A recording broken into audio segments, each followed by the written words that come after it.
I'm Anisha Bharat. Hello, I'm Swati Bambe. We are group number 24 from TE Coms. So we are discussing and presenting the white paper for a funding scheme MPRNL, which is offered by the Department of Agriculture and Cooperation, Ministry of Agriculture. MPRNL stands for Monitoring Pesticide Residues at National Level. This is a central sector scheme. It was initiated by the department during the year 2005 and 2006. It is aimed at monitoring and analyzing pesticide residues in agricultural commodities in different ecological regions of the country. This scheme tries to ensure safety of the food products and also to determine how pesticides are impacting the food quality in India. Many laboratories have been established that represent the bodies who are participating in the scheme across the country. So these are some of the objectives of the scheme. The main objective of the scheme includes to identify crops and regions having preponderance of pesticide residues in order to focus on extension efforts for integrated pest management, that is IPM, and good agricultural practices, that is GAP. That is, they will provide certain facilities for such regions to reduce the impact of pesticides and ensure food safety. Second is to test pesticide residues and other contaminants in food commodities and environmental samples like soil and water. To strengthen infrastructure at quarantine stations to prevent the entry of the foods and commodities which have pesticide residues above maximum residue limit so that they can prevent the other crops from getting damaged. Testing, certification of pesticide residues in export-import samples. Eligibility of the institutions, all the institutions and universities can apply for the scheme. All the agricultural universities, veterinary colleges, food companies and export agencies all can apply. Research institutions, government institutions, training centers and RPQS, regional plant quarantine stations, all are eligible for the scheme. Scheme implementation. The central sector scheme is monitored by two committees, namely Steering Committee and Technical Committee. The policy decisions related to the scheme are under the purview of the Steering Committee, headed by the Joint Sector. Department of Agriculture and Corporation and Farmer Welfare is headed by the Assistant Director General, and the Indian Council of Agriculture Research, that is ICAR, related to the technical issue.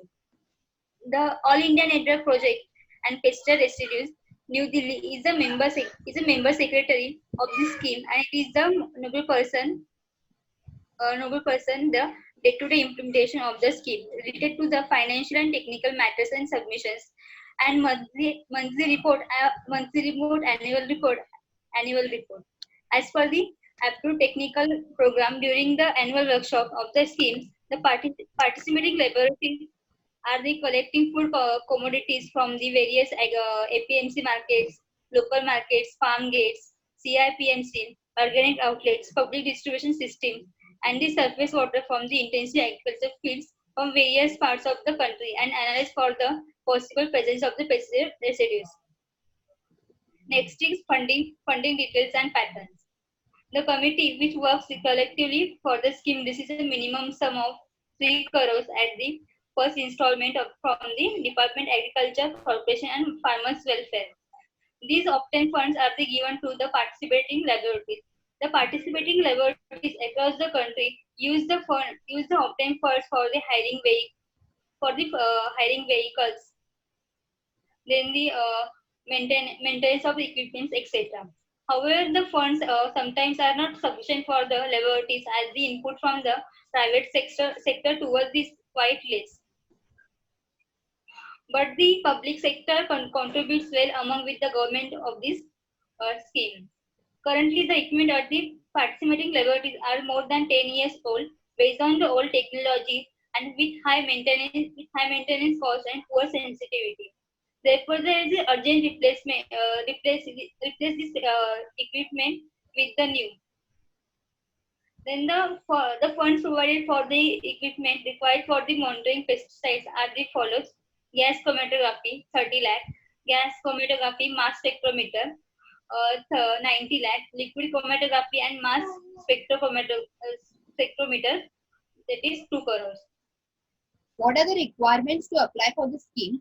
First of all, anyone or any institute who wants to get the benefits of the scheme need to contact the person who is a member of the participating laboratories, and with their help they should register themselves.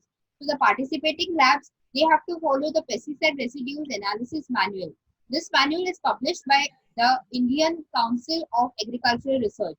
These labs also have to attend the annual workshops of the schemes.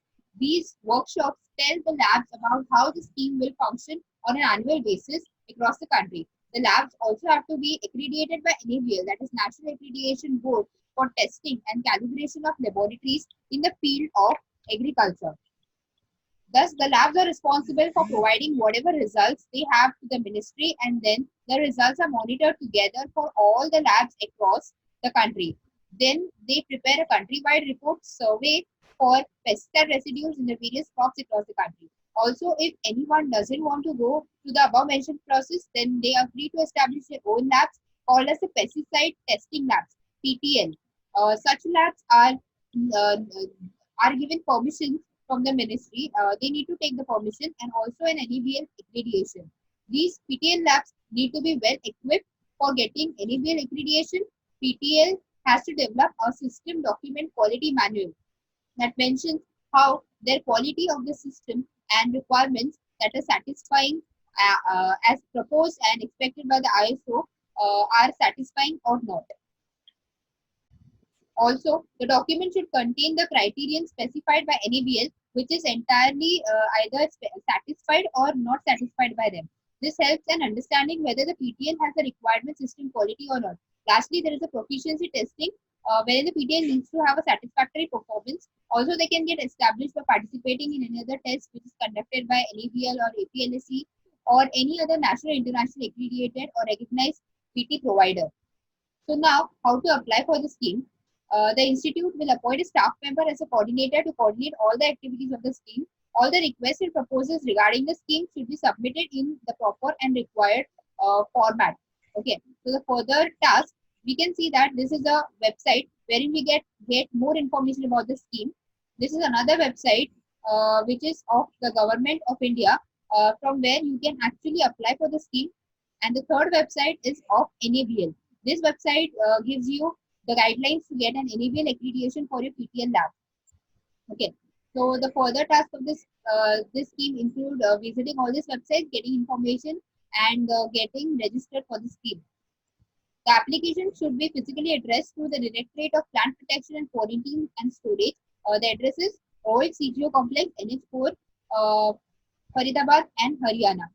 Then the duration of the project must be 1 year from the issue of the grant date. Condition to be required. Condition: early survey report is required. NABL accreditation is necessary. Limiting of fund: the fund about 3 crores is given collectively to the department, which is distributed among the participating laboratories. Mode of payments: minimum 2 installments per year. Expected outcome: to provide the accurate results and the regard and this and thus ensures the safety of the consumer to the crops. To overcome the trade barriers at international level. Terms and conditions: abide by all the rules and regulations regarding utilization of the amount that may be granted to the institute. Second, submit timely progress report about the grant utilization and return the utilized grant amount to the council. So this is about the scheme, and we should take full advantage of this scheme. Thank you.